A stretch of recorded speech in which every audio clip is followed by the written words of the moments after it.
guys, what's up? Good evening. Welcome back to Juhit Vlogs. Welcome back to one more surprise vlog. Yes guys, ఇది ఒక మంచి surprise vlog అనుకోవచ్చు, లేదంటే మా ఇద్దరి లైఫ్ లో చాలా బిగ్గెస్ట్ అనౌన్స్మెంట్, ఒక turning point. Yes. And it's word కూడా చెప్పలేము, అంత పెద్దది. అంటే మనకి మా లైఫ్ లో చాలా బిగ్గెస్ట్ అనౌన్స్మెంట్ గైస్ ఇది. చాలా ఎక్సైట్మెంట్ తో ఉన్నాము, చాలా నర్వస్ గా ఫీల్ అవుతున్నాము, చాలా హ్యాపీగా మీతో షేర్ చేసుకుందాము అని చెప్పేసి స్టార్ట్ చేసాం అనమాట మేము ఈ వీడియో అయితే.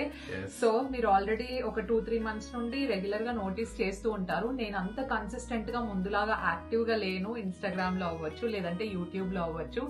సో అంత కన్సిస్టెంట్ గా వీడియోస్ కూడా పోస్ట్ చేయట్లేదు అనమాట. సో తన యాక్టివ్ గా కూడా లేదు. అవునవును, దానికి పెద్ద చెప్పాలంటే ఇప్పుడు చెప్తాది. దానికి మెయిన్ రీజన్ ఏంటంటే, ఎస్ మీరు ఆల్రెడీ టైటిల్ లో అండ్ థంబ్నెయిల్ లో గెస్ చేసి ఉంటారు. Yes guys, she is pregnant. Yes. And we are becoming parents. Yes, I am pregnant and we are becoming parents. touch drum rolls guys. మేమైతే ఈ news share చేసుకోవడానికి చాలా చాలా చాలా హ్యాపీగా ఉన్నాం అనమాట. సో మాతో పాటు ఈ గుడ్ న్యూస్ వింటున్న మీరు కూడా మా కోసం అంతే హ్యాపీగా ఉన్నారని అనుకుంటున్నాము. ఎందుకంటే మన ఛానల్ ని మీరు చాలా ఇయర్స్ నుండి ఫాలో అవుతూ అలాగే కన్సిస్టెంట్ గా సపోర్ట్ చేస్తూ అదే ప్రేమ చూపిస్తూ ఉన్నారనమాట.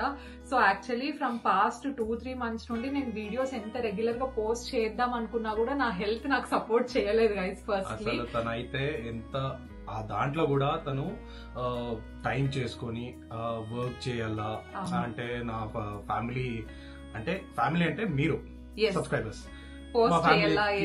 చెప్పాలా అనేసి, అయినా కూడా she did her best. Usual గా అయితే నేను day by day routine definitely follow అవుతాను, లేదంటే మాక్సిమం 2 days కంటే ఎక్కువ పోస్ట్ చేయకుండా ఉన్నాను. కానీ ఫ్రమ్ పాస్ట్ 1.5 month అట్లా అని చెప్పుకోవచ్చు, 4 days కి ఒక వీడియో వస్తుంది. ఎందుకంటే నేను ప్రెగ్నెంట్ కాబట్టి, అండ్ దాంతో పాటు నా సిమ్టమ్స్ కూడా అలాగే ఉన్నాయన్నమాట. సో ప్రెగ్నెన్సీ అనగానే అందరికి చాలా ఫ్లవర్స్ అండ్ రెయిన్బోస్ ఒకటే కాకుండా చాలా మందికి ఫస్ట్ సెమిస్టర్ లో ఉండేదే చాలా మందికి ఉంటుంది అని డాక్టర్ కూడా నాకు చెప్పారనమాట. సో ఫస్ట్లీ అక్కడికి వెళ్లే కంటే ముందు కొన్ని కొన్ని మా ఎక్స్పీరియన్స్ అవ్వచ్చు, లేదంటే కొన్ని మేము మాట్లాడాలి అనుకుంటున్నాం అనమాట. Firstly as you guys already know, మా ఇద్దరికి పెళ్ళయి ఆల్మోస్ట్ 2.5 years అయితే వచ్చింది అనమాట. డిసెంబర్ వస్తే ఇంకా 3 years అవుతుంది. సో దర్శన్ అండ్ నేను పెళ్లికి ముందు మాట్లాడుకోండి, అంటే అందరికి ఒక పాయింట్ ఆఫ్ టైమ్ లో ఓకే మాకు కిడ్స్ ఇప్పుడు ఉంటే బెటర్ అనిపిస్తుంది కదా. సో మేము పెళ్లికి ముందే కొన్ని అన్కంఫర్టబుల్ కన్వర్జేషన్స్ అవ్వచ్చు. మనం ఎప్పుడైనా పెళ్లికి ముందే కిడ్స్ గురించి అయినా, మీకు ఏది కొంచెం ప్లానింగ్ చేసుకునేది ఉంది అనుకుంటారో అదంతా మీ పార్ట్నర్ తో మీరు ముందే మాట్లాడుకుంటే తర్వాత మీకు ఎటువంటి డిస్టర్బెన్స్, అనవసరమైన ఆర్గ్యుమెంట్స్ రాకుండా ఉంటాయన్నమాట. అంటే దీంట్లో ఎట్లా అంటే, ఇప్పుడు చాలా మంది అంటారు ఇప్పుడు పెళ్ళైన వెంటనే పిల్లలు చేసుకోండి, ఇంకా ఈ ఇయర్ పెళ్లి చేసుకున్నారంటే ఇంకా నెక్స్ట్ ఇయర్ బాబు పుట్టాలి, కూతురు పుట్టాలా, పిల్లలు బేసిక్ గా. సో మేమిద్దరం ముందే మాట్లాడుకున్నాం అనమాట. Especially it is my decision. అదేంటంటే పెళ్ళైన 3 years తర్వాతే విల్ ప్లాన్ ఫర్ కిడ్స్ అని చెప్పేసి. అంటే ఇప్పుడు తను చెప్పిన తర్వాత నాకు ఇష్టము అంటే దర్శన్ అన్నయ్యకి ఇష్టం లేదా అట్లా కాదు, ఇట్స్ మ్యూచువల్ అండర్స్టాండింగ్. తనకి ఎట్లుంటది, ఇప్పుడు నేను ఫస్ట్ అడిగిన ఎట్లా ఫ్యూచర్ ఎట్లా అంటే ఓకే ఒక 3 years 2 years 2-3 years మైండ్ లో థాట్ ఉండింది అనమాట. క్లియర్ గా మినిమం ఒక 3 years అయితే నేను దర్శన్ ఇద్దరం కలిసి మ్యూచువల్ గా డిసైడ్ అయినాము. దానికి మెయిన్ రీజన్ ఏమంటే, ఫస్ట్ కిడ్స్ అనేది ఎంత మంచి రెస్పాన్సిబిలిటీ, ఎంత హ్యాపీ థింగ్ అనేది అందరికీ తెలుసు. అంత రెస్పాన్సిబిలిటీ మేము ఈక్వల్ గా బ్యాలెన్స్ చేయాలంటే ఆ రెస్పాన్సిబిలిటీ మాకు ఆటోమేటిక్ గా రావాలి, ప్లస్ మా బాండింగ్ అనేది చాలా చాలా స్ట్రాంగ్ అవ్వాలి అని చెప్పేసి ఫస్ట్ నుండి అఫ్ కోర్స్ స్ట్రాంగ్ గానే ఉంది. కాకపోతే మాతో మేము ఎప్పుడైతే కొంచెం ఎక్కువ టైం స్పెండ్ చేస్తామో, ఎందుకంటే పెళ్ళైన తర్వాత 24/7 పార్ట్నర్స్ కలిసే ఉండాల్సి వస్తుంది, అండ్ కలిసి ఉంటాం కూడా. ఆర్గ్యుమెంట్స్ అయినా, ప్రేమ అయినా, బాధ అయినా, కష్టమైన ఏదైనా మనం మన పార్ట్నర్ తోనే చెప్పుకుంటాము. ఓకేనా? ఓకే. సో చెప్పుకుంటూ ఉంటాం కాబట్టి సో మా బాండింగ్ అంత స్ట్రాంగ్ అవ్వడానికి mostly 3 years is a good time కదా, ఒకరినొకరు ఇంకా మంచిగా అర్థం చేసుకొని. 3 years అనేది కాదు, అది మీ మ్యూచువల్ అండర్స్టాండింగ్. కానీ మేము పర్సనల్ గా మా పర్సనల్ ఎక్స్పీరియన్స్ మాత్రమే ఉంటుంది అనమాట ఈ వీడియోలో. సో అట్లా డిసైడ్ అయినా మేము ఇద్దరము 3 years అని చెప్పేసి. ఈ 3 years లో చాలా ట్రావెల్ చేసాము, చాలా అప్స్ అండ్ డౌన్స్. అంటే ఆర్గ్యుమెంట్స్ డెఫినెట్లీ ఏ కపుల్ కైనా కామన్. అయిన తర్వాత ప్రతి ఒక్కరికి గొడవ ఉంటది, అండ్ అట్లనే గొడవ ఉండాలి. అది పెద్ద చిన్న ఆర్గ్యుమెంట్స్ ఉంటేనే అది ప్రేమ. ప్రేమ ప్లస్ ఇంకా ఎక్కువ బాండింగ్ స్ట్రాంగ్ అవుతుంది. అలా అని చెప్పేసి ఊరికి గొడవ పడద్దండి, ఓకేనా? సో అట్లా అనుకున్నాం అనమాట. ఓకే, బేసిక్ గా 3 years ఇంకా అవ్వలేదు, కానీ మిరాకిల్స్ హ్యాపెన్. అండ్ దేవుడు మనకు మనం ఎప్పుడైతే అనుకుంటామో అప్పుడు కాదనమాట, మన లైఫ్ లో ఎప్పుడు కిడ్స్ రావాలి, మనం ఎప్పుడు హ్యాపీగా ఉంటాము, మనం ఎప్పుడు హోల్ హార్టెడ్ గా కిడ్స్ ని యాక్సెప్ట్ చేస్తాము అని చెప్పేసి మనకంటే అది దేవుడికే బాగా తెలుసు అనమాట. అది నేను బాగా నమ్ముతాను. మనం కోరుకుంటే పిల్లలు రారు, దేవుడు బ్లెస్ చేస్తే పిల్లలు వస్తారు. సో మాకు కూడా అట్లనే అయింది. మాది ఇంకా 3 years అనుకుంటే చాలా మంది డాక్టర్ కూడా చెప్పినారు ఇట్స్ అ నేచర్ గిఫ్ట్ అనేది. అవును, ఇది మనం అనుకుంటే ఏదో పెద్ద ఇదనే కాదు, it's like a miracle for everyone. అందరికీ అండి, ప్లాన్డ్ అయినా అన్ప్లాన్డ్ అయినా సర్ప్రైజ్ ఏదైనా కూడా దేవుడు మనకి బ్లెస్సింగ్స్ ఇస్తేనే మనకు ఏదైనా జరుగుతుంది అని చెప్పేసి నేను స్ట్రాంగ్ గా బిలీవ్ చేస్తా. మేము అట్లనే ఇప్పుడు అన్ప్లాన్డ్ అనే చెప్పొచ్చు అనమాట. బికాజ్ నేను ఇంకా ఒక 1 year అట్లా దర్శన్ నేను ఇద్దరం అదే అనుకున్నాము. But it happened and we are very much happy. అంటే మీరు రియాక్షన్స్ అన్ని చూసిన తర్వాత అన్ప్లాన్డ్ అనేది కాదు, మిరాకిల్ అంటే మేము చాలా హ్యాపీగా యాక్సెప్ట్ చేసినాం అనమాట దీన్ని.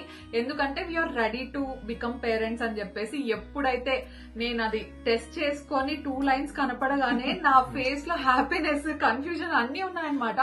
ఆ టైంలో ఎప్పుడైతే నేను ఓకే, నాకు అప్పుడే ఆ మూమెంట్ లోనే అనిపించేసింది ఓకే ఐఎమ్ రెడీ అని చెప్పేసి. ఇంకా దర్శన్ యాజ్ యూజువల్ గా నా డెసిషన్ ని తను చాలా ఎక్కువ రెస్పెక్ట్ చేస్తాడు అనమాట. మెయిన్ గా అంటే మదర్ అవ్వాలి, పేరెంట్స్ అవ్వాలి అంటే ఫస్ట్ మదర్ రెడీగా ఉండాలి అని చెప్పేసి తను ఫస్ట్ నుండి కూడా నమ్ముతాడు. అండ్ ఈ గ్యాప్ లో మమ్మల్ని కొంతమంది అడిగిన వాళ్ళు ఉన్నారు కామెంట్స్ లో కూడా, మీరు ప్రేమతో అవ్వచ్చు లేదంటే పిల్లలు ఎప్పుడు అని కన్సర్న్ తో అడిగిన వాళ్ళు ఉంటారు. కానీ నేను ఒకటి చెప్దాం అనుకుంటా ఉండేది ఏంటంటే, ఎవరి ప్లానింగ్ వాళ్ళకు ఉంటుంది అనమాట. సో ఇప్పుడు ఎవరికైనా పిల్లలు పుడతా ఉండకపోవచ్చు కదా, సో వాళ్ళ దగ్గరికి వెళ్ళి మీరు అది అడిగినా కూడా ఫీల్ అయ్యే ఛాన్సెస్ ఉంది. సో అలా ఎవరిని అడగద్దండి అని చెప్తాను. అండ్ కిడ్స్ ని ఎస్పెషలీ పుట్టించుకోవడం అనేది ఎక్కువ 90% మదర్ మీదే డిపెండ్ అయి ఉంటుంది. అండ్ వాళ్ళకి వదిలేస్తే మంచిది. ఎందుకంటే మెంటల్ హెల్త్ చూసుకోవాలి, ఫిజికల్ హెల్త్ చూసుకోవాలి. సో ప్రతి ఒక్కటి ఇన్ ట్రాక్ ఉండాలన్నమాట. ఇంకొకటి ఏమంటే, ఇప్పుడు వర్క్ లో నాకు ఎందుకు ఇంత టైం స్పేస్ మనం ఇచ్చినామంటే, ఇప్పుడు మనం వర్క్ లైఫ్ ఏముంటది, ఆ వర్క్ లైఫ్ ఆ ఫేస్ ఉంటది, ఆ ఫేస్ ని క్లియర్ చేసుకుని ఇంకా okay this is that right time, ఇప్పుడు చేసుకుందాము అన్నట్టు ఆ టైం ఫేస్ వస్తుంది కదా, అప్పుడు మీరు చేసుకుంటే ఇద్దరికి బాగుంటది అని నా సజెషన్. ఫినాన్షియల్ గా మేము ఎప్పుడు ఆలోచించలేదన్నమాట. టచ్ వుడ్ అంతా బానే ఉంది. సో ఫినాన్షియల్ గా కిడ్స్ ని బానే రైజ్ చేస్తామని చెప్పేసి ఇద్దరికి తెలుసు. కానీ మెంటల్ గా మేమిద్దరం రెడీగా ఉండాలి అని చెప్పేసి ఈ టైం తీసుకున్నాము. And this is very very nice time and very sweet time. And ఇంకొకటి గైస్, నాకు ఫస్ట్ నుండి ఐ థింక్ నేను 18-19 years ఉన్నప్పటి నుండి నా మైండ్ లో ఒకటే క్లియర్ థాట్ ఏంటంటే, నాకు సర్టెన్ ఏజ్, ఫర్ ఎగ్జాంపుల్ ఇప్పుడు నాకు 26 గైస్, జూన్ వస్తే ఇంకేముంది 10 days ఉన్నట్టుంది, 27 పడతాయి. నేను 30 వచ్చే లోపల నాకు పిల్లలు ఉండాలి, నేను ఫుల్లీ ఇంకా అన్ని వైపుల నుండి సెటిల్ అయిపోయి ఉండాలి. నేను మెంటల్ గా అవ్వచ్చు, ఫిజికల్ గా అవ్వచ్చు, 30 వచ్చే లోపల I want to be who I'm supposed to be అనేది నాకు ఫస్ట్ నుండి ఉందన్నమాట. అండ్ దర్శన్ కి కూడా నెక్స్ట్ ఇయర్ 30 వస్తాయి. సో 30 అనేది ఎందుకో నాకు ఫస్ట్ నుండి అలాగే ఉంది. So I thought okay I'm very happy. నేను చాలా హ్యాపీ వన్స్ నాకు ఆ పాజిటివ్ ఏదైతే టెస్ట్ రిపోర్ట్ వచ్చిందో దానికి రియాక్షన్స్ మీరు చూస్తారు గైస్, ఓకేనా? కాకుండా ఇంకొకటి స్పెషల్ థ్యాంక్స్ అంటే అండర్స్టాండింగ్ కనే అనుకోవచ్చు. మా పేరెంట్స్ కానీ జూహీ వాళ్ళ పేరెంట్స్ కానీ వాళ్ళు ఏమంటే, అసలు ఇప్పుడు ఏంది పెళ్ళయింది, పిల్లలు చేసుకోండి, పిల్లలు ఎప్పుడు మనకైతే ప్రెషర్ చేయలేదు. మా డాడీ మమ్మీ అయితే ఇంకేంది అయిపోయింది చేసుకోండి చేసుకోండి, ఎవ్వరు ప్రెషర్ పెట్టలేదు. అత్తమ్మ అయితే అంటే మా ఫ్యామిలీ వాళ్ళు ఏంటంటే ఒక్కసారి కూడా ఒక్కరు కూడా మీరు ఎప్పుడు పిల్లల ప్లానింగ్ ఏది అడగలేదు అనమాట. వాళ్ళు అసలు అంత డీప్ పర్సనల్ కన్వర్సేషన్ లో ఇన్వాల్వ్ అవ్వలేదు. ఇన్వాల్వ్ అయ్యే వాళ్ళది తప్పని కూడా నేను చెప్పను అనమాట. మీరు అవుట్ ఆఫ్ కన్సర్న్ అడుగుతా ఉండొచ్చు, లేదంటే మీ క్యూరియాసిటీతో అడుగుతా ఉండొచ్చు. బట్ మా వాళ్ళైతే అస్సలు లేదనమాట. ఇంకా పక్కన కొంచెం రిలేటివ్స్ నుండి వాళ్ళు వీళ్ళు చుట్టుపక్కల ఫంక్షన్స్ కి వెళ్ళినప్పుడు వాళ్ళు అడిగినారు తప్పించి, వాళ్ళు అడిగినప్పుడు కూడా మా ఫ్యామిలీలో కూడా అడిగినారు. ఇప్పుడు నా గ్రాండ్ పేరెంట్స్ గానీ వాళ్ళు కూడా అడిగినారు, ఇంకా అయిపోయింది కదా ఇంకా చేసుకోండి ఇంకా టైం ఉంది. ఇప్పుడు మెయిన్ ఏమంటే నేను చెప్పేది ఒకటి, ఫస్ట్ మీరు పిల్లలు చేసుకుంటున్నారంటే అంటే ఇప్పుడు పెళ్ళైన వెంటనే మనం చేసుకోవాలా, అది అందరూ చేస్తారు నార్మల్. బట్ ఏమంటే మీ వైఫ్ డిసిషన్ ఒకసారి కూర్చొని మాట్లాడండి. ఇది ఇప్పుడు మనకి రైట్ టైమా, ఇప్పుడు నీకు ఓకేనా? ఎందుకంటే ఇప్పుడు వాళ్ళకి మెంటల్ స్ట్రెస్ ఎక్కువ ఉండకూడదు. మెయిన్లీ నాకు తెలిసిందైతే మెంటల్ స్ట్రెస్ ఎక్కువగా ఉండకూడదు, ప్రెషర్ పెట్టకూడదు. వాళ్ళకి okay this is the time, okay నాకు పిల్లలు కావాలా, I want to be with them అన్నట్టు వాళ్ళకి అనిపిస్తే యూ కెన్ ప్రొసీడ్. అనేది నా సజెషన్. అండ్ మా తాత అమ్మమ్మ వాళ్ళైతే ఎప్పుడు అడగలేదు గైస్, ఓకేనా, అసలు ఎవరిది ఎక్కువ లేదనమాట. సో ఐఎమ్ వెరీ గ్రేట్ఫుల్ అట్లాంటి ఫ్యామిలీ దొరికినందుకు, అందరూ అంత మంచి రిలేటివ్స్ కూడా ఉన్నందుకు ఐఎమ్ వెరీ మచ్ గ్రేట్ఫుల్ అండి అందరూ. సో ఇదనమాట. అండ్ మేము మా అమ్మ వాళ్ళకి ఎప్పుడు చెప్పాము అనేది కూడా చెప్దాం అనుకుంటున్నాము. నేను వన్స్ టెస్ట్ చేసుకున్న వెంటనే ఫస్ట్ అత్తయ్య వాళ్ళకి చెప్పామన్నమాట, ఎందుకంటే ఇంట్లోనే ఉన్నారు. నేను అసలు దాచాలనుకోలేదు, ఇంకా 3 months అయిపోయే వరకు నేను మామూలుగానే ఉండలేను అనమాట. సో చాలా క్లోజ్ ఉన్న వాళ్ళతో చెప్పాలనిపిస్తుంది. ఒకరు ఎట్లా అంటే ఫేస్ ఇప్పుడు చెప్పాలా, ఓకే 3 months అయిన తర్వాత చెప్దాము అనేది మనకి అది మంచిదే, ప్రికాషన్స్ తీసుకోవడం మంచిదే. నేనేమంటానంటే నేను ఎగ్జైట్మెంట్ తట్టుకోలేక యాజ్ సింపుల్ యాజ్ దట్ చెప్పేసానండి. తర్వాత ఇంటికి వెళ్ళాం అనమాట, అనంతపూర్కి వెళ్ళాం. డైరెక్ట్ గా వాళ్ళ రియాక్షన్ చూడాలి అని చెప్పేసి చెప్పలేదు, డైరెక్ట్ వెళ్ళిపోయినాం అనమాట. సో అప్పుడు మమ్మీ వాళ్ళకి చెప్పేసినాం అండ్ పిన్ని వాళ్ళకి కూడా అప్పుడే చెప్పినాం. ఈ సెట్ ఆఫ్ పీపుల్ కి తప్ప ఇంకెవరికి డిస్క్లోజ్ చేయలేదన్నమాట మేము, బికాస్ వన్స్ 3 months అయిపోయిన తర్వాత చెప్దాము అని చెప్పేసి. అండ్ ఈ గ్యాప్ లో మీరు చూసే ఉంటారు వ్లాగ్స్ లో, అమ్మ వాళ్ళు సడన్ గా బెంగళూరుకి రావడము, అప్పుడు ఒక 5-6 మంది గెస్ట్ చేయడము. ఎస్, వాళ్ళు నాకు హెల్ప్ చేయడానికే వచ్చినారు. బికాస్ నా ఫస్ట్ సెమిస్టర్ ది ఎలా ఉన్నాయి సిమ్టమ్స్ అంటే, మెయిన్ గా నిజం చెప్పాలంటే అంత బాగాలేదు గైజ్. ఓకే, ఏమంటే తనకి ఆల్మోస్ట్ టైర్డ్నెస్ ఎక్కువ, నాషియా అయితే యూజువల్ గా ఉంటది కానీ జూయికి అంతా లేదు, ఎక్కువ లేదు. నాకు వామిటింగ్ అయింది అంతా 3 months కలిపినా కూడా 4-5 times అయింటుంది గైస్ వామిటింగ్. కానీ నాకు ఎక్కువ ఉండే సిమ్టమ్ ఏది అంటే కడుపులో తిప్పేదన్నమాట. ఫస్ట్ 15 days ఏం అనిపించలేదు, ఇట్ వాజ్ ఆల్ గుడ్. నేను ఇంటికి వెళ్ళినప్పుడు కూడా, ఇంటికి వెళ్ళినప్పటి నుండే స్టార్ట్ అయింది అనమాట. స్లోగా స్టార్ట్ అయింది కడుపులో తిప్పడం అనేది. అసలు first of all first semester లో మార్నింగ్ సిక్నెస్ అని ఎవరి పేరు పెట్టినారో గానీ దాన్ని రీఫ్రేమ్ చేయాల్సిందే. అది మార్నింగ్ సిక్నెస్ కాదు గైస్, అది ఫుల్ డే సిక్నెస్ అనమాట. కడుపులో తిప్పడం స్టార్ట్ అయిందంటే అసలు చెప్తున్నాను కదా, మార్నింగ్ నుండి దాంతో పాటు కళ్ళు తిరిగేది అనమాట. కళ్ళు తిరిగేది, టైర్డ్నెస్, ఎప్పుడు చూసినా సోఫా. ఈ మార్నింగ్ సిక్నెస్ కంటే ఇప్పుడు చెప్పినా కదా డే సిక్నెస్ అనేసి, అంటే కొంతమందికి ఒక్కొక్క బాడీ ఒక్కొక్క లాగా ఉంటది. లేదు, మోస్ట్లీ నేను రీల్స్ లో, నాకు వచ్చిన రీల్స్ లో ఏంటంటే నాలాంటి సిమ్టమ్స్ ఉండే వాళ్ళు చాలా మంది ఉన్నారు గైజ్. ఓకేనా, నేను ఇప్పుడు ఒక 1/2 hour 15 minutes యాక్టివ్ ఉన్నాను అనుకోండి, నెక్స్ట్ మినిట్ సోఫాలో పడుకుంటాను, లేదంటే బెడ్రూమ్ లో పడుకుంటాను. నాకే తెలియదు అసలు ఆ టైంలో నేను వీడియోస్ ఎట్లా పోస్ట్ చేసినా ఇప్పుడు వెనక్కి తిరిగి చూసుకుంటా అంటే నాకే అర్థం కావడం లేదనమాట. సో అది మ్యాటర్. నాకైతే కడుపులో తిప్పడము, కళ్ళు తిరగడము, చాలా టైర్డ్నెస్, ఏం చేయకపోయినా టైర్డ్నెస్ అనమాట. ఏమంటే ఫస్ట్ టైం జూయి కోకోనట్ వాటర్ తాగేసి వామిట్ చేసుకుంది. ఎస్, అదంతా వద్దులేండి guys, it is not a very pleasant thing to say. It happen, but అంతా నేను చాలా హ్యాపీగానే యాక్సెప్ట్ చేసినాను గైస్. ఎందుకంటే ఒక్కొక్కరి బాడీ, ఒక్కొక్కరి హెల్త్ ఒక్కొక్కలాగా రియాక్ట్ అవుతుంది. సో అందరికి ఫస్ట్ సెమిస్టర్ చాలా హ్యాపీగా ఫ్లవరీగా ఉండాలని ఏం లేదు. చాలా మందికి నాలాగా ఫీల్ అయ్యే వాళ్ళు చాలా మంది ఉంటారు. ఎవరైనా మీ ఎక్స్పీరియన్స్ షేర్ చేసుకోవాలనుకుంటే comment section is always open. మీకు ఎలా ఉండింది ఫస్ట్ సెమిస్టర్, సో అది నాకు చెప్పండి. ఓకేనా, ఫస్ట్ సెమిస్టర్ మొన్నంతా కంప్లీట్ అయిపోయింది. మేము డాక్టర్ దగ్గరికి ఆబ్వియస్లీ ఫస్ట్ మీరంతా చూస్తారు గైస్, జర్నీ అంతా చూస్తారు. మేము డాక్టర్ దగ్గరికి వెళ్ళిన తర్వాత అడిగామన్నమాట, అంత వన్స్ టచ్ బాగా వచ్చిందని చెప్తానే మేము చెప్పొచ్చా ఇట్లా అని డాక్టర్ ని కన్ఫర్మ్ చేసుకున్న తర్వాతే మేము పబ్లిక్ అవుదాము, పబ్లిక్ గా చెప్దాము అనుకున్నాము. నేనైతే ఎప్పుడు నీకు చెప్పాలా ఈ గుడ్ న్యూస్ అని వెయిట్ చేస్తున్నాను. నేను 3 months ఎట్లా తట్టుకున్నా అనేది మెయిన్. నాకైతే అసలు ఎవరికి చెప్పాలా, దర్శన్ కి కడుపు ఊదిపోతా ఉంటుంది గైస్ లోపల, రిలేటివ్స్ కి, ఫ్రెండ్స్ కి చెప్పాలా. ఇప్పుడు నేను ఫ్యామిలీ ఫంక్షన్స్ పోతా ఉంటాను, అప్పుడు జూయి రాదు. అడుగుతారు జూయి ఎందుకు లేదు, వాళ్ళు తనకి వర్క్ ఉంది, తను మా అత్తయ్య వాళ్ళ మా ఎవరు వచ్చినారో అట్లా ఏదైనా చెప్పేసి మేనేజ్ చేస్తా. అండ్ నేను ఈ 2 months లో వ్లాగ్స్ లో చెప్పిన అబద్ధాలు నాకు తెలిసి ఎప్పుడు నా లైఫ్ ఎంటైర్ లైఫ్ లోనే చెప్పలేదు. బాగాలేదని చెప్పినాను, అసలు నాకు ఫీవర్ ఇష్యూ చెప్పినాను, ఇంకేం చెప్పాలి. ఎందుకంటే మాన్సూన్ చేంజ్ అయిందని కంటిన్యూస్ అడుగుతున్నారు అనమాట, ఏమైంది జూహి వ్లాగ్ సరిగా పెట్టట్లేదు అని చెప్పేసి. So I light sorry for that. And అందరూ నన్ను హ్యాపీగా ఎక్స్క్యూజ్ చేస్తారని అనుకుంటున్నాను. ఇప్పటి నుండి నో లైస్ గైస్, అంతా we are very excited. Juhi full active గా ఉంటది, ఇంకా నేను కూడా ఉంటాను. యా, దర్శన్ కూడా ఉంటాడు అనమాట. యా, అండ్ ఇంకొకటి ఏమంటే నేను రాసి పెట్టుకున్నాను అనమాట కొన్ని పాయింట్స్ మర్చిపోతానని చెప్పేసి.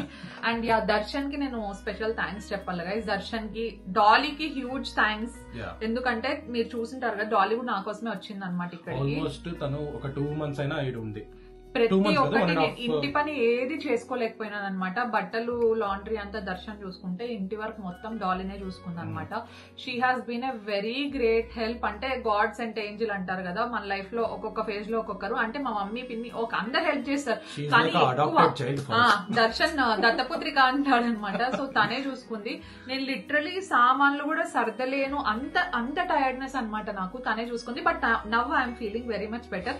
అందుకే ఇంత యాక్టివ్ గా మాట్లాడగలుగుతున్నాను అనమాట. ఇప్పుడు అందరు అనొచ్చు, ఏంది నీ కళ్ళు ఇప్పుడు వంట చేసేవాళ్ళు ఉన్నారు, పని చేసేవాళ్ళు ఉన్నారు, ఇంకేంది అంటే వాళ్ళ బాడీకి వాళ్ళు సెట్ అయి ఉంటారు. అంటే ఇప్పుడు ఎట్లా చెప్పేది, సింపుల్ గా చెప్పాలంటే గైస్, నేను ఫుడ్ కూడా తినడానికి ఇష్టపడలేదు అనమాట. చికెన్ తింటా ఉన్నా కూడా కడుపులో తిప్పుతుంది. చికెన్ ఎగ్స్ తిన్న ప్రతిసారి నాకు ఫుల్ ఇంకా ఎక్కువ అయ్యేది అనమాట కడుపులో తిప్పడం అనేది. నేను తినడమే మానేసిన చికెన్ ఎగ్స్. వీక్లీ ఒక్కసారి ఒక్క గుడ్డు కూడా తిన్నాం. ఇప్పటికీ తినడం లేదు నేను లిటరలీ చెప్పాలంటే. Have to start eating, but నేను ఇప్పటికీ తినడం లేదు. అంత నాకు ఫుడ్ తినే కూడా ఓపిక ఉండేది కాదనమాట. సో అట్లా అయింది పరిస్థితి. Now I'm feeling very much better. నా ఎనర్జీ అంతా వెనక్కి వచ్చేసినట్టు అనిపిస్తుంది. రీసెంట్ గా మనము డాక్టర్ పోయేసి వచ్చిన తర్వాత డాక్టర్ ఏం చెప్పినారంటే, ఇంకా ఇప్పుడు మనం ఇట్లా ఉంది అంటే సిమ్టమ్స్ ఇట్లా టైర్డ్నెస్, ఓకే డోంట్ వరీ, ఇంకొక 5 to 10 days వెయిట్ చెయ్యి, ఇంకా రైజ్ నీ మెటబాలిజం ఎట్లా రైజ్ అయితే చూడు, ఎనర్జీ ఎంత రైజ్ అవుతుంది అనేసి you will feel very much better అని చెప్పారు. వాళ్ళు చెప్పినట్టే టచ్ వుడ్ అంతా జరుగుతోంది గైస్. అండ్ ప్రెగ్నెన్సీ టైంలో హస్బెండ్ సపోర్ట్ అనేది చాలా చాలా అవసరం అనమాట. ఏ అమ్మాయికైనా ఎవరిది ఉన్నా లేకపోయినా husband support is very much important. ఎందుకంటే ఈ టైంలో అమ్మాయిలకి మూడ్ స్వింగ్స్, హార్మోనియల్ ఇంబ్యాలెన్స్, హార్మోన్స్ ఎక్కువ చేంజ్ అయ్యేది, ఫ్లక్చువేట్ అయ్యేటివి చాలా ఎక్కువ ఉంటాయి. నాకైతే ఊరికూరికే కోపం వచ్చేది, చిరాకు ఎక్కువ వచ్చేది అనమాట. ఎందుకంటే నా మీద నాకే చిరాకు వచ్చేది. అంత లేదు గైస్, ఓకేనా? అంటే ఓకే పర్లేదు guys, I give credit for that. So అలాంటి టైంలో హస్బెండ్ కి సపోర్ట్ ఉంటే బాగుంటుంది అనమాట. కానీ దర్శన్ ఏమంటే, దర్శన్ కూడా ఒక్కొక్కసారి చిరాకు పడతా ఉంటాడు. ఆ చిరాకులో ఉన్నప్పుడే ఆర్గ్యుమెంట్స్ అయితే, ఆర్గ్యుమెంట్స్ అయినా ఇంకా వెంటనే వచ్చి అర్థం చేసుకొని సారీ చెప్పేస్తాడు. కాబట్టి అక్కడ సార్ట్ అవుట్ అయిపోయి నా స్ట్రెస్ కూడా తగ్గిపోతాడు అనమాట. సో అట్లా హస్బెండ్ మీరు ఇట్లాంటి వైఫ్ కి మనము సారీ చెప్తా ఉంటే ఆ కడుపులో వచ్చే ఆనందం ఎట్లుంటుంది? నీకా ఆనందం నాకా? నీకే ఇప్పుడు చెప్పినావు కదా, అది కరెక్టే. సో హస్బెండ్స్ ఎవరైనా ఇలాంటి టైంలో ప్రెగ్నెంట్ విమెన్ కి సపోర్ట్ చేయడం చాలా ఇంపార్టెంట్. అండ్ ఇంకొంతమంది ఉంటారనమాట, మా కాలంలో అన్ని మేమే చేసుకునే వాళ్ళం, మాకు కూడా సిమ్టమ్స్ ఇట్లానే ఉండేటివి, అప్పట్లో మేము ఎంత పని చేసాం. ఇవన్నీ బుల్షెట్ గైస్, వినద్దండి. అప్పట్లో మేము అన్ని పనులు చేసుకున్నాం అంటే ఎవరెవరి బాడీ టైప్ వాళ్ళకు ఉంటుంది అనమాట. అది కూడా చెప్తా, ఎందుకంటే అప్పట్లో ఊర్లో ఉండే వాళ్ళు ఎట్లున్నారు, వాళ్ళకి ఫుడ్ ఎట్లా దొరుకుతాయి. ఇప్పుడు ఉండే ప్రెసెంట్ సిచ్యువేషన్ లో ఫుడ్స్ ఎట్లున్నాయి, చాలా strong guys, I respect them, ఓకేనా? కానీ మీది ఏదైతే ఉందో మా మీద ఇంపోజ్ చేయకండి. అట్లా మేము అప్పట్లో అంత పని చేసుకునే వాళ్ళం, ఇంత పని చేసుకుంటే వద్దు. అవన్నీ కంపారిజనే వద్దు. First of all me body type different అయి ఉండొచ్చు, మాది వేరేలాగా అయి ఉండొచ్చు, మేము తినే ఫుడ్ వేరు, మాకున్న మెటబాలిజం వేరు, మాకున్న ఎనర్జీ వేరు. అండ్ అప్పట్లో ఇప్పట్లో ప్రతి ఒక్కరు వర్కింగ్ విమెన్ అనమాట. నేను ఇంట్లో కూర్చొని పని చేసుకుంటూ ఉంటాను. అండ్ చాలా మంది బయటికి వెళ్ళి వర్క్ చేసే వాళ్ళ మెంటల్ స్టేట్ ఎలా ఉంటుంది? ఇలాంటి టైంలో ఫ్యామిలీ సపోర్ట్, హస్బెండ్ సపోర్ట్ లేకపోతే చాలా కష్టం అయిపోతుంది. అండ్ నేను ఇంకొకటి చెప్తాను, ప్రెగ్నెన్సీ ఉన్నప్పుడు వాళ్ళ ఫ్యామిలీ మెంబర్స్ హస్బెండ్ ఆ ఉమెన్ ని, అమ్మాయిని ఎట్లా ట్రీట్ చేసినారో లైఫ్ అంతా గుర్తుపెట్టుకుంటుంది అనమాట అమ్మాయి. ఎవరైతే తనకి క్రూషియల్ గా టైంలో హెల్ప్ చేసినారో, సపోర్ట్ చేసినారో వాళ్ళని లైఫ్ లో మర్చిపోదు అనేది నా ఫీలింగ్ అనమాట, పర్సనల్ ఫీలింగ్. సో మీ చుట్టూ ఎవరు ప్రెగ్నెంట్ లేడీస్ ఉన్నా కూడా definitely help them guys. And ఈ గుడ్ న్యూస్ చెప్తా ఉండేదానికి, నా ఎక్స్పీరియన్స్ షేర్ చేసుకుంటా ఉండేదానికి నాతో పాటు మీరు అంతే హ్యాపీగా ఉన్నారు అని అనుకుంటున్నా. ఏమంటారు? ఉంటారు, ఎందుకుంటారు? చాలా మంది అసలు ఎంత మంది అడిగినారు, అక్క ప్రెగ్నెంటా? ఒక 20 మెంబర్స్ చాలా మంది అడిగినారు, ఏంది ప్రెగ్నెంట్ అక్క నాకు తెలుసక్క, గుడ్ న్యూస్ వస్తా ఉందక్క అన్నట్టు. 20 మెంబర్స్ అట్లా అడిగింటారనమాట. అంటే వీక్ లో అట్లీస్ట్ ఒక 10 కామెంట్స్ వచ్చేటివి. నేను షార్ట్స్ పెట్టినప్పుడు అవ్వచ్చు, నేను షార్ట్స్ పెట్టడం కూడా తగ్గించేసినాను అనమాట. ఏం చెప్పాలో కూడా నాకు అర్థం కాదు. I don't want to lie all the time. Okay it's okay, 2-3 months స్లోగా చేద్దాము, దాని తర్వాత కావాలంటే చూద్దాము అనుకున్నాము. నాకంటే ఎక్కువ దర్శన్ హ్యాపీ గైస్, ఎప్పుడెప్పుడు అనౌన్స్మెంట్ చేయాలి, ఎప్పుడెప్పుడు అనౌన్స్మెంట్ చేయాలి అని చెప్పేసి వెయిట్ చేస్తున్నాడు. మనము ఫ్యామిలీ కాల్ చేసి మాట్లాడి వాళ్ళ రియాక్షన్స్, వాళ్ళు హ్యాపీ, అందరూ హ్యాపీ. ఎస్, ఇప్పుడు మీరు ఏం చేయాలంటే సబ్స్క్రైబ్ చేయాలి గైస్. ఇంకా మంచి మంచి బ్లాగ్స్ వస్తాయి. అండ్ దానికంటే ముఖ్యంగా మాకు మీ నుండి కావాల్సింది ఏంటంటే పాజిటివ్ విషెస్. అండ్ మాకు పుట్టబోయే బేబీ ఎవరైనా గైజ్, అమ్మాయి అయినా అబ్బాయి అయినా మాకు అస్సలు డిఫరెన్స్ పడదు. అన్ని కాలంలో ఎవరికి ఉండదు. ఇంకొకటి మేము చెప్పాలా, అందరూ ఇప్పుడు అమ్మాయి అయితే అబౌట్ చేసేది అదంతా ప్లీజ్. ఇప్పట్లో ఎవరు లేరు దర్శన్, ఇంతకు ముందు ఉంటా ఉండట్లే. ఇప్పట్లో ఎవరైనా ఉన్నా కూడా మీకంటే మూర్ఖులు ఇంకెవరు ఉండరు. ఎవరైనా okay guys. It should be like అమ్మాయి అయినా అబ్బాయి అయినా, baby is a baby. They are your life. మీ నుండి వచ్చిన లైఫ్ లో వచ్చిన బిగ్గెస్ట్ మిరాకిల్ అనుకోండి. వాళ్ళు చాలా ఒక ఏంజెల్ అనుకోండి, గాడెస్, గాడ్ అనుకోండి, ఎవరైనా అనుకోండి, ప్రిన్స్ అయినా ప్రిన్సెస్ అయినా ఎవరైనా ఓకే గైస్ మాకు. సో మా బేబీని ఫస్ట్ ఆఫ్ ఆల్ మంచిగా విష్ చేసి, అంత ఈ జర్నీ చాలా లాంగ్ జర్నీ ఉంటుంది, కానీ ఈ లాంగ్ జర్నీ నాకు, బేబీకి అండ్ ఫ్యామిలీ అందరికి చాలా స్మూత్ గా వెళ్ళాలి అని చెప్పేసి మీ ప్రేయర్స్ అండ్ విషెస్ ఒక్కటే చాలన్నమాట మాకు. సో డెఫినెట్లీ కామెంట్ సెక్షన్ లో పాజిటివ్ గా బేబీ గురించి నాతో పాటు ప్లీజ్ ప్లీజ్ మీరు కూడా ప్రే చేయండి. బికాజ్ అంటే ఇట్లా ఫస్ట్ టైం ఎక్స్పీరియన్స్ కదా, నాకు చాలా నర్వస్నెస్, చాలా భయం ఫీలింగ్ అనమాట ఒకటి. అదంతా మీరు బ్లాగ్స్ లో చూస్తారు. ఇప్పుడు చెప్పొద్దు, ఇప్పుడు అంతా నువ్వు ఇప్పుడే చెప్పొద్దు అంతా ఓకేనా, నేను బ్లాగ్ లో మీకు చెప్తాను గైస్. ఓకే, సో మాకు విష్ చేయండి అంత సేఫ్ గా. ఈ జర్నీ ఏదైతే ఉందో, ఈ లాంగ్ జర్నీ ఏదైతే ఉందో చాలా బ్లిస్ఫుల్ గా ఉండాలి, అంత మంచి జరగాలి, బేబీ హెల్దీగా గ్రో అవ్వాలి అని చెప్పేసి విష్ చేయండి. అంతే చాలు. ఆబ్వియస్లీ చేస్తారు, because they are family. Yes, finally నాకైతే అసలు అంటే ఒక కొండంత భారాన్ని తగ్గించేసినట్టు అనిపిస్తుంది అనమాట. అంటే నాకు ఏది దాచేది అలవాట్లేదు అనమాట. ఇప్పటి వరకు నేను ఛానల్లో ఏదైతే ఉన్నానో I'm being very honest, genuine and transparent. So finally I can be transparent again అనిపిస్తోంది. ఇంకా మంచి మంచి వ్లాగ్స్ వస్తూ ఉంటాయి. ఎస్ గైస్, మంచి మంచి వ్లాగ్స్ కూర్చొని ఎడిట్ చేసేది ఉందన్నమాట. హోప్ఫుల్లీ నా హెల్త్ కూడా సపోర్ట్ చేయాలనుకుంటున్నాను. Thank you so much. Yes, thank you guys. We are super excited to become parents and yes guys, I am pregnant. We are pregnant. So ఇదన్నమాట మేము అనౌన్స్మెంట్ ఇవ్వాలనుకున్నది. మా life లో నిజంగానే బిగ్గెస్ట్ అనౌన్స్మెంట్ అనే చెప్పొచ్చు అనమాట. మా ఇద్దరు లైఫ్ లో it's a very memorable day. ఈ రోజు నేను ఎప్పుడు గుర్తుపెట్టుకుంటా. అందుకే we just wore white and shoot కూడా నిన్న చేయించాము, అదంతా వ్లాగ్ లో వస్తుంది. చాలా మంచి మంచి వ్లాగ్స్ రాబోతున్నాయి మీకోసం. Stay tune for that. And thank you so much for watching this vlog. కొత్తగా చాలా మంది ఎవరైనా చూస్తా ఉన్నా, ఇంకా ఎవరైనా సబ్స్క్రైబ్ చేయకపోయినా ప్లీజ్ కన్సిడర్ సబ్స్క్రైబింగ్. మీరు ముందు వ్లాగ్స్ అన్ని చూడండి. మీరు కంటెంట్ తో రిలేట్ అవుతున్నాము, లేదంటే మీకు వ్లాగ్స్, లైఫ్ స్టైల్, ట్రావెల్ అంటే ఇష్టం అయితే అది కూడా. Yes, okay, we will see you in our next vlog. Stay positive, stay healthy and be kind to everyone. Bless us guys. Bye, bless us. Bye bye.